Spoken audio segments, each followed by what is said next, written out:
This is chapter one of The Soul of Black Folk, written by W.E.B. Du Bois. Chapter one is called Of Our Spiritual Strivings. Between me and the other world, there is ever an unasked question, unasked by some through feelings of delicacy, by others through the difficulty of rightly framing it. All, nevertheless, flutter around it.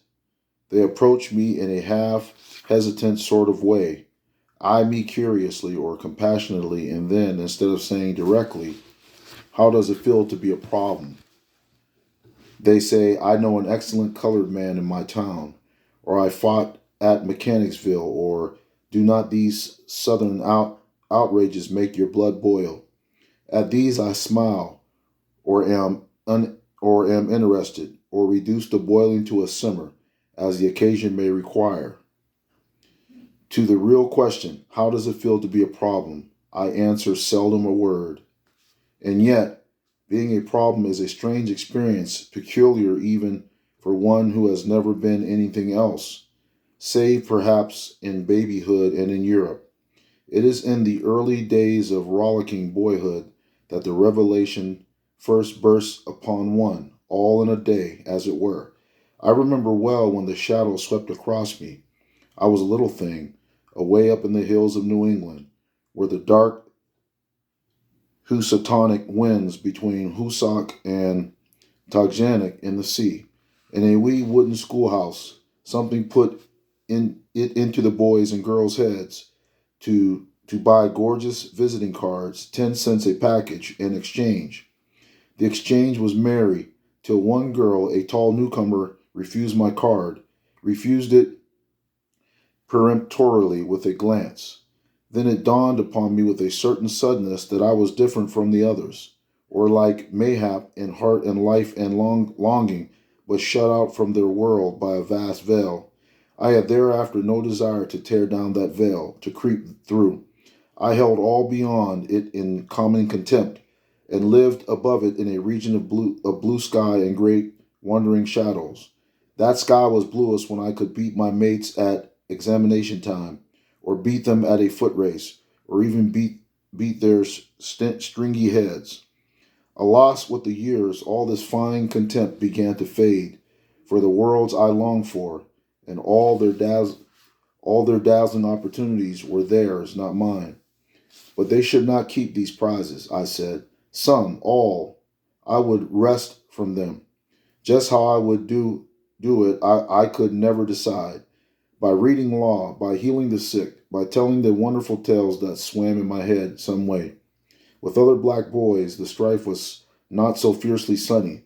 Their youth shrunk into tasteless sycophancy, or into silent hatred of the pale world about them and mocking distrust of everything white, or wasted itself in a bitter cry, "Why did God make me an outcast and a stranger in mine own house?"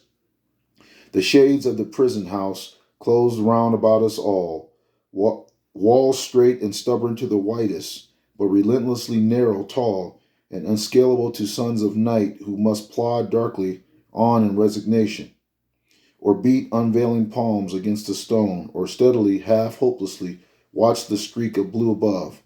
After the Egyptian and Indian, the Greek and Roman, the Tuscan and Mongolian, the Negro is a sort of seventh son, born with a veil and gifted with second sight in his American world, a world which yields him no true self-consciousness, but only lets him see himself through the revelation of the world. It is a peculiar sensation, this double consciousness, this sense of always looking at oneself through the eyes of others, of measuring one's soul by the tape of a world that looks on in amused contempt and pity.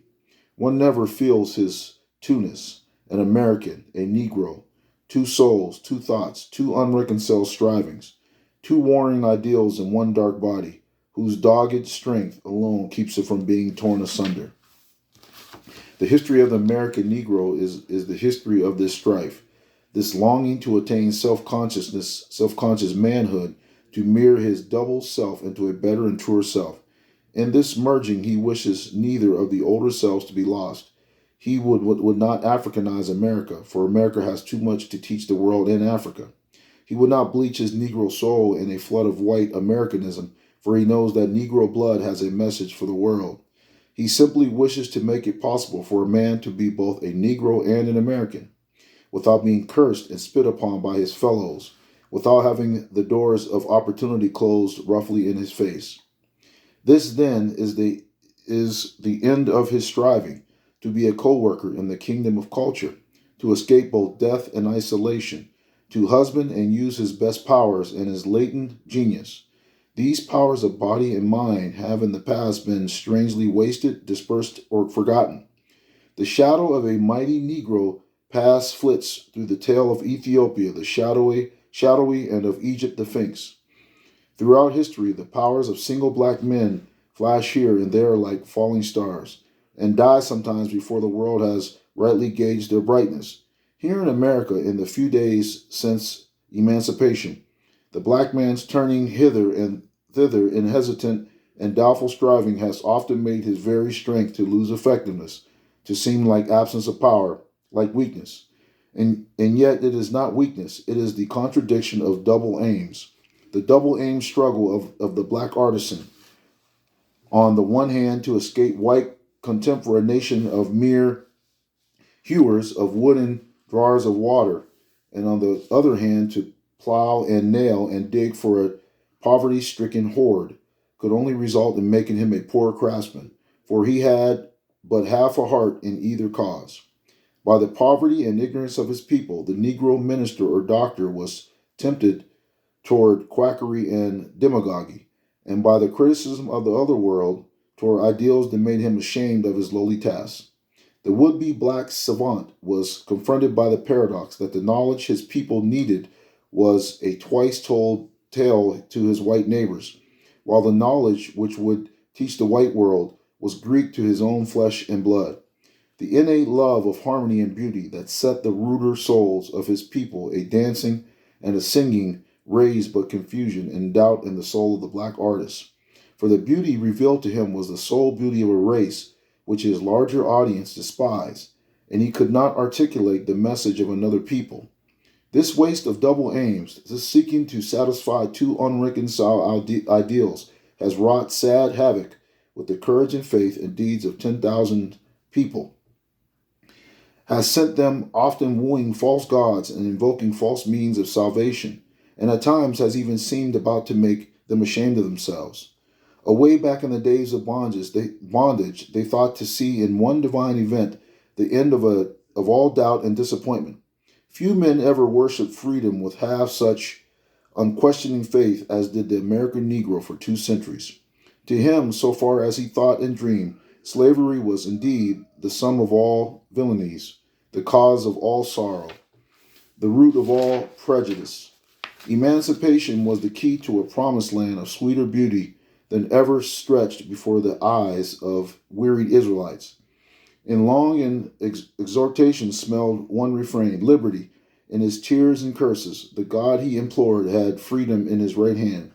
At last it came, suddenly, fearfully like a dream.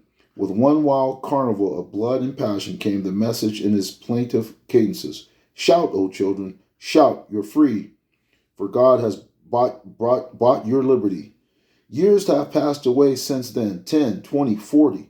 40 years of national life, 40 years of renewal and development. And yet the swarthy specter sits in its unaccustomed seat at the nation's feast. In vain do we cry to this our vastest social problem. Take any shape but that, and my firm nerves shall never tremble. The nation has not yet found peace from its sins. The freedman has not yet found in freedom his promised land. Whatever of God may have come in these years of change, whatever of good may have come in these years of change, the shadow of a deep disappointment rests upon the Negro people. A disappointment all the more bitter because the unattained ideal was unbounded save by the simple ignorance of a lowly people. The first decade was merely a prolongation of the vain search for freedom, the boon that seemed ever barely to elude their grasp. like a tantalizing will-o'-the-wisps, maddening and misleading the headless host. The Holocaust of war, the terrors of the Ku Klux Klan, the lies of carpetbaggers, the disorganization of industry, and the contradictory advice of friends and foes left the bewildered serf with no new watchword beyond the old cry for freedom. As the time flew, however, he began to grasp a new idea. The ideal of liberty demanded for its attainment powerful means, and these the 15th Amendment gave him. The ballot, which before he had looked upon as a visible sign of freedom, he now regarded as the chief means of gaining and perfecting the liberty with which war had partially endowed him. And why not? Had not votes made war and emancipated millions? Had not votes enfranchised the freedmen? Was anything impossible to a power that had done all this? A million black men started with renewed zeal to vote themselves into the kingdom. So the decades flew away. The revolution of 1876 came and left the half-free serf weary, wondering, but still inspired.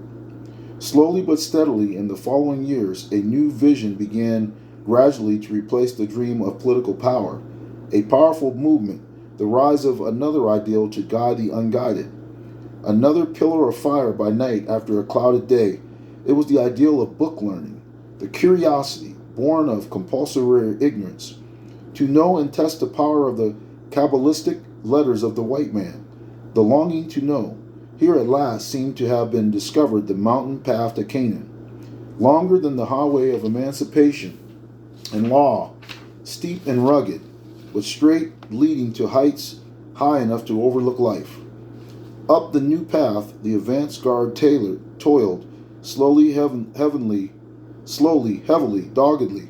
Only those who have watched and guided the faltering feet, the misty minds, the dull understandings of the dark pupils of these schools, now know faithfully how piteously this people strove to learn.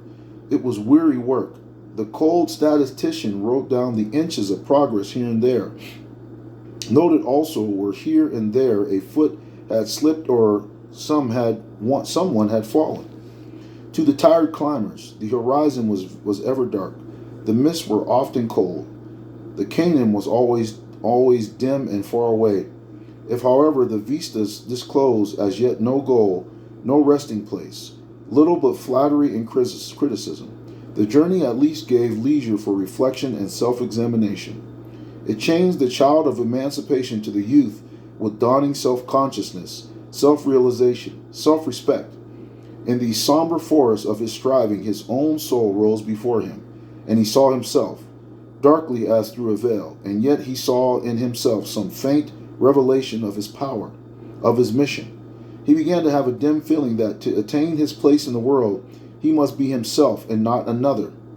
For the first time, he sought to analyze the burden he bore upon his back, that dead weight of social degradation partially masked behind a half-named Negro problem. He felt his poverty, without a cent, without a home, without land, tools, or savings. He had entered into competition with a rich, landed, skilled neighbor. To be a poor man is hard, but to be a poor race in a land of dollars is the very bottom of hardships. He felt the weight of his ignorance, not simply of letters, but of life, of business, of the humanities. The accumulated sloth and shirking with awkwardness of decades and centuries shackled his hands and feet. Nor was his burden all poverty and ignorance. The red stain of bastardy, which 2 centuries of systematic legal defilement of Negro women had stamped upon his race, meant not only the loss of ancient African chastity, but also the hereditary weight of a mass of corruption from white adulterers, threatening almost the obliteration of the Negro home. A people thus handicapped ought not to be asked to race with the world, but rather allowed to give all its time and thought to its own social problems. But, alas, while sociologists gleefully count his bastards and his prostitutes, the very soul of the toiling, sweating black man is darkened by the shadow of a vast despair. Men call the shadow prejudice, and learnedly explain it as the natural defense of culture against barbarism. learning against ignorance, purity, crime against crime, the higher against the lower races, to which the Negro cries, Amen, and swears that to so much of the strange prejudice as is founded on just homage to civilization, culture, righteousness, and progress, he humbly bows and meekly does obeisance. But before that nameless prejudice that leaps beyond all this, he stands helpless, dismayed, and well nigh speechless. Before that personal disrespect and mockery, the ridicule and systematic humiliation, the distortion of fact and wanton license of fancy, the cynical ignoring of the better and the boisterous welcoming of the worse, the all-pervading desire to inculcate disdain for everything black, from Toussaint to the devil.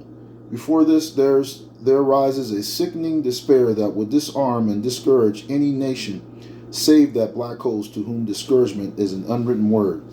But the facing of so vast a prejudice could not but bring the inevitable self-questioning, self-disparagement, and lowering of ideals which ever accompanying repression and breed in an atmosphere of contempt and hate. Whisperings and portents came borne upon the four winds. Lo, we are a diseased and dying, cried the dark host. We cannot write, our voting is vain. What need of education, since we must always cook and serve? And the nation echoed and enforced this self-criticism, saying, Be content to be servants and nothing more. What need of higher culture for half men? Away with the black man's ballot by force or fraud, and behold the suicide of a race. Nevertheless, out of the evil came something of good. The more careful adjustment of education to real life, the clearer perception of the Negro's social responsibilities, and the sobering realization of the meaning of progress. So dawned the time of sturm and drang. Storm and stress today rocks our little boat on the mad waters of the world sea. There is within and without the sound of conflict, the burning of body and rending of soul. Inspiration strives with doubt, and faith with vain questionings. The bright ideals of the past, physical freedom, political power, the training of brains and the training of hands. All these in turn have vexed and waned, until even the last grows dim and overcast. Are they all wrong? All false? No, not that. But each alone was over simple and incomplete. The dreams of a credulous race childhood, or the fond imaginings of the other world which does not know and does not want to know our power. To be really true, all these ideals must be melted and willed into one. The training of the schools we need today more than ever. The training of deft hands, quick eyes and ears, and above all, the broader, deeper, higher culture of gifted hands and pure hearts. The power of the ballot we need in sheer self-defense. Else what shall save us from a second slavery? Freedom, too, the long sought, we still seek. The freedom of life and limb. The freedom to work and think. The freedom to love and aspire. Work, culture, liberty, all these we need, not singly but together. Not successively but together. Each growing and aiding each other, and all striving toward that vaster ideal that swims before the Negro people. The ideal of human brotherhood, gained through the unifying ideal of race, the ideal of fostering and developing the traits and talents of the Negro, not in opposition to or contempt for other races, but rather in large conformity to the greater ideals of the American Republic, in order that some day on American soil 2 world races may give each to each those characteristics both so badly lack. We the darker ones come even now not altogether empty-handed. There are today no truer exponents of the pure human spirit of the Declaration of Independence than the American Negroes. There is no true American music but the wild, sweet melodies of the Negro slave. The American fairy tales and folklore, the Indian and African, and all in all, we black men seem the sole oasis of simple faith and reverence in a dusty desert of dollars and smartness. Will America be poorer if she replaced her brutal, deceptive blundering with light-hearted but determined Negro humility? Or her coarse and cruel wit with loving, jovial good humor? Or her vulgar music with the soul of the sorrow songs? Merely a concrete test of the underlying principles of the great republic is the Negro problem, and the spiritual striving of the freedmen's sons is the travail of souls whose burden is almost beyond the measure of the strength. But bear it in the name of an historic race, in the name of this, the land of their fathers' fathers, and in the name of human humanity.